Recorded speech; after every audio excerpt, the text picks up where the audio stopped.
चाहता हूं ईरान युद्ध को लेकर दुनिया में हलचल। चीन के विदेश मंत्री ने की बातचीत। वांग यी ने किससे बातचीत की है? रूस के विदेश मंत्री से बातचीत। ईरान के मौजूदा हालात पर चर्चा। ये रशिया और चाइना के बीच में बात हुई होगी, तो क्या बात हुई होगी, क्या कहा होगा वांग यी ने, क्या कहा होगा, ये मनीष झा बहुत अच्छे से बता सकते हैं, क्योंकि कम से कम रशिया का और रशियन जो वहां पर मंत्री हैं, जो पूरी वहां का सिस्टम है, उसके एक्शंस रिएक्शंस को बड़े करीब से आपने देखा होगा। क्या बताया गया होगा उनको कि ये तो अमेरिकी दादागिरी गजब ढा रही है, यही कहा गया होगा? देखिए, ऑनेस्टली मैं कहूं तो वो तो यही आपस में बात कर रहे होंगे कि हम पर भरोसा किया था तो अब नतीजा भुगतो। क्योंकि इससे पहले भरोसा जो है सीरिया ने किया रूस पर, उनके साथ क्या हुआ, ईरान ने भरोसा किया रूस पर और चीन पर। वेनेजुएला वाले का तो देख ही रहे थे कि चीन के स्पेशल इन्वाई वहां पर थे। कुल मिलाकर यह है कि आप इन पर कितना भरोसा कर सकते हैं। बजाय इसके आप ट्रंप को चाहे जितने भी गाली दे दें, लेकिन अगर इजराइल ने अमेरिका पर भरोसा किया तो अमेरिका ये बात भी बिल्कुल सच है कि ये भी दुनिया को समझना पड़ेगा कि आपकी किसी के साथ दोस्ती, उसके आश्वासन पर कि हम आपको सिक्योरिटी एक तरीके से एश्योरेंस देते हैं, इसको आप लिटरली वैसा लेकर नहीं चल सकते लेटर इन स्पिरिट में। उस समय के हालात में कौन आपके साथ आएगा, कौन नहीं आएगा, और ज्यादातर मामलों में तो यही देखा जाता है कि जुबानी जमा खर्च करके केवल सॉलिडेरिटी दिखाई जाता है, उसके बियॉन्ड कुछ नहीं होता। अगली खबर देखिए, इजराइल पर ईरान के बड़े हमलों के दूसरे दिन 6 लोगों की मौत। 12 दिन की जंग में 28 लोग मारे गए थे।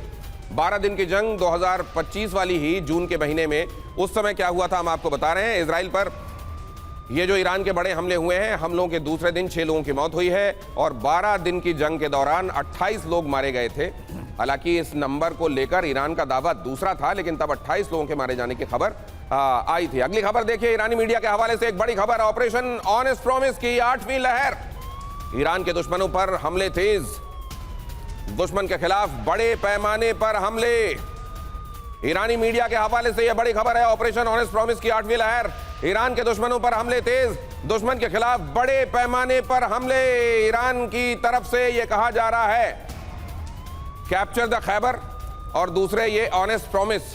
क्या एक जगह पर एक ऑपरेशन के दौरान कई नाम भी रखे जाते हैं, यह भी जनरल सिन्हा हमको बताइएगा। लेकिन खाड़ी देशों ने बुलाई अहम बैठक। ईरानी हमले के बाद की कूटनीति शुरू, वीडियो कॉन्फ्रेंसिंग के जरिए बैठक। ईरानी हमले रोकने पर चर्चा होगी।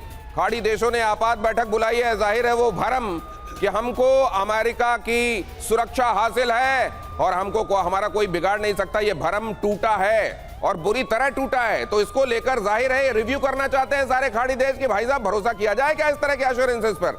नकवी साहब, ये एहसास कितना प्रिवेलेंट है, और क्या जो मौजूदा स्थितियां हैं उससे अलग कुछ मांगा जाएगा, कहा जाएगा अमेरिका से, और अमेरिका क्या मानेगा उन बातों को? आपको क्या लग रहा है? खाड़ी देशों के ऊपर पास सबसे बड़ा जो सवाल ये है कि क्या चुपचाप वो बैठे रहें या वो इजराइल और अमेरिका के साथ में इस जंग में शामिल हो जाएं।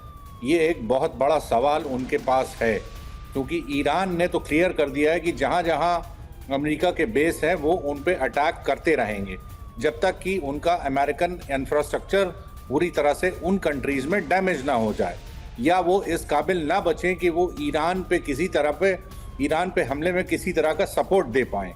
तो ये बात तो अब ये खाड़ी के देशों की जो फॉरेन मिनिस्टर्स की जो मीटिंग है, मेरे ख्याल से इफ्तार टाइम के बाद होगी वीडियो कॉन्फ्रेंसिंग में। उसके बाद किसी स्टेटमेंट की हम उम्मीद कर सकते हैं। उससे कुछ अंदाज़ा मिलेगा कि आने वाले टाइम में इनकी स्ट्रैटेजी क्या होगी। क्या ये ईरान से बात करेंगे या एक कोई जॉइंट एक रिस्पॉन्स, मिलिट्री रिस्पॉन्स का इंडिकेशन वो देंगे, ये हमें थोड़ा सा इंतजार करना पड़ेगा। लेकिन प्रोफेसर अमिताभ, ये ओमान वाली बात, कल हम देख रहे थे कि तमाम जगहों पर मिसाइलें गिर रही थी, ओमान बचा हुआ था, और लोग ये भी कह रहे थे कि अमेरिका का और ओमान का, असल में ओमान में एज सच कोई बेस नहीं है अमेरिका का, लेकिन उनके साथ एक फ्रेमवर्क अलायंस उनका जरूर है कि जरूरत पड़ने पर हम आपके इंफ्रास्ट्रक्चर का भी इस्तेमाल कर सकते हैं। पहले यह भी समझा जा रहा था कि ईरान के साथ इनकी बड़ी पुरानी टाइज हैं, बहुत सारे ईरान के रहने वाले लोग ओमान में हैं और ओमान को एक अलग नजर से ईरान देखता है, ये बात समझी जा रही थी। ये भरम भी लंबा नहीं चला, क्यों? देखिए, ये जितने मीडिएटर हैं ना, ओमान, कतर, ये सब वल्नरेबल हो जाते हैं अटैक के। आपने देखा होगा जब अटैक हुआ था कतर पे और इनके नेगोशिएटर मारे गए थे हमास के, वो भी हुआ था क्योंकि ये दोनों एक दूसरे को पार्टी मानते हैं, लगता है ये मिले हुए हैं इनसे। ओमान और ईरान के साथ भी यही स्थिति हुई थी कि उनको लगा कि ये मिले, ये शायद हमारे टॉक्स को उतनी अच्छी से नहीं कर पा रहे हैं जितना करना चाहिए था। हालांकि ये इनडायरेक्ट टॉक्स था, ओमान ने काफी एफर्ट किया था, लेकिन अमेरिका शायद बेंट अपॉन था कि अटैक करना ही है। तो इस तरह के अटैक्स इस समय जो ईरान कर रहा है, उससे वल्नरेबिलिटी पूरे वेस्ट एशिया की बढ़ गई है ईरानी फोर्सेस के खिलाफ। और इस समय यह भी देखना होगा कि ये अगर वॉर लंबा खिंचता है, अगर 48-72 घंटे से ज़्यादा इसकी सीवियरिटी रहती है, तब हो सकता है कि ये पूरा गल्फ स्टेट मिलके कुछ एक्शन लेने की भी कोशिश करते हैं। इसलिए इजराइल और अमेरिका ये इस समय जरूर चाहेंगे कि जल्द से जल्द ये खत्म हो। आपको याद होगा जब सेकेंड गल्फ वॉर हुआ था, यूनाइटेड नेशन सिक्योरिटी काउंसिल ने कहा कि हम यहाँ पर अपने ट्रूप्स नहीं भेजेंगे, या वीटो हो गया था वो। उसके बाद एक नेटो की फोर्स को लेकर अमेरिका वहां गया था इराक में 2003 में। इस बार अमेरिका कोई एफर्ट नहीं कर रहा है कि ब्रिटेन को इन्वॉल्व करें, फ्रांस को इन्वॉल्व करें, जर्मनी को इन्वॉल्व करें। कोई इनके साथ अभी तैयार खड़ा नहीं दिख रहा। सब कह रहे हैं इसका शांतिपूर्ण हल खोजा जाना चाहिए।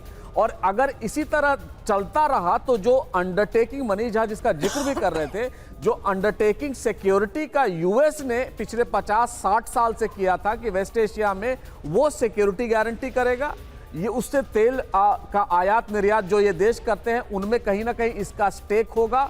और अगर जरूरत पड़ी तो एक एनिमी जो है वो ईरान रहेगा, उसी के खिलाफ ये सारे लामबंद होते रहेंगे। अब वो एनिमी चला गया है या चला जाएगा कुछ दिनों बाद, मुझे जैसा लग रहा है, तब क्या होगी। और इसमें ईरान के अलावा अगर जो फैक्टर्स आएंगे वो अब चाइना आएगा एक बहुत बड़े तौर पे।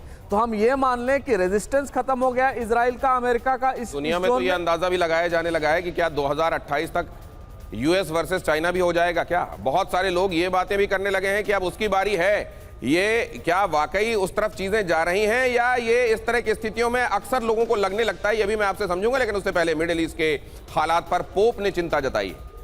ईरान के हालात पर नजर है। पोप ने कहा है हथियारों से शांति नहीं आ सकती, पोप का कहना है। ईरान में हो रही घटनाओं से चिंता है, पोप ने कहा। तो पोप ये किसको कहना चाह रहे हैं? क्या ये संदेश डोनाल्ड ट्रंप के लिए है? ये संदेश किसके लिए है? किसको कह रहे हैं वो कि हथियारों के बूते शांति नहीं आ सकती? क्या सबसे बड़ा मिलिट्री इंडस्ट्रियल कॉम्प्लेक्स जहां से चलता है, क्या उस जगह के लिए ये स्टेटमेंट है? ये किसके लिए स्टेटमेंट है जनरल सिन्हा? देखिए, मेरा तो ये मानना है लोग भले ही कुछ भय, क्योंकि हम उस परंपरा से आते हैं कि आपको हथियार की शक्ति और पूजा करनी चाहिए, उससे ही शांति आती है। हाँ, उसके दुरुपयोग से अशांति होती है। क्योंकि जब भी हुआ है भारत के अंदर में, जब हम कहे कि हम बुद्ध का देश है, शांति प्रिय हैं, हम इनको नहीं करेंगे, तब भारत के ऊपर में आपके अखंडता पे भी आँच आया है। तो देखिए, जो पोप कह रहे हैं वो कुछ कह लें, मगर पोप भी जानते हैं कि बिना शक्ति के कुछ भी नहीं, शांति आ ही नहीं सकती। हाँ, आपके यदि शक्ति का दुरुपयोग होता है, जैसा कभी कभी अमेरिका करता है, तभी अशांति आती है उन क्षेत्रों में। आज के दिन में देखिए, शक्ति का एक दुरुपयोग किया है ईरान ने। ये जो प्रॉक्सी से आप करना चाहते हैं, पाकिस्तान प्रॉक्सी से करना चाहता है। दो ही देश हैं, एक शिया देश है ईरान जिसने टेररिज्म को बढ़ाया है, सुन्नी में पाकिस्तान है, और इसके बाद पूरी की पूरी, और ये भारत, इजराइल या जो इस भूखंड में रहते हैं, उनकी नज़र पाकिस्तान पे है। और जिस तरह से अमेरिका ने, या उस जमाने में 1947 में जाइए, इसकी जो पाकिस्तान को बनाया गया था भाई वेस्ट, इसलिए ही बनाया गया था कि भारत को उभरने ना दिया जाए, उसको खंडित रखा जाए, भारत पर चेक एंड बैलेंसेस रखें। डोनाल्ड ट्रंप ने पाकिस्तान को डंप कर दिया था अपने फर्स्ट टर्म में, आज उसी के पीछे वो घूम रहे हैं। क्योंकि सेंट्रल कमांड ये सोचती है कि चाइना से ज़्यादा कोई बड़ा उनके बाद उनका ये आएगा उनके अगेंस्ट में, वो भारत है, उभरता हुआ भारत। भारत की ताकत को रोकने के लिए, उसकी स्पीड के सामने कई ब्रेकर्स लगाने की कोशिश की गई है, किए गए हैं, ये ब्रेकर्स लगाए गए हैं, लेकिन उसके बावजूद भारत की रफ्तार दुनिया को अचंभित करती है और ईरानी हमले से अरब में हाहाकार है।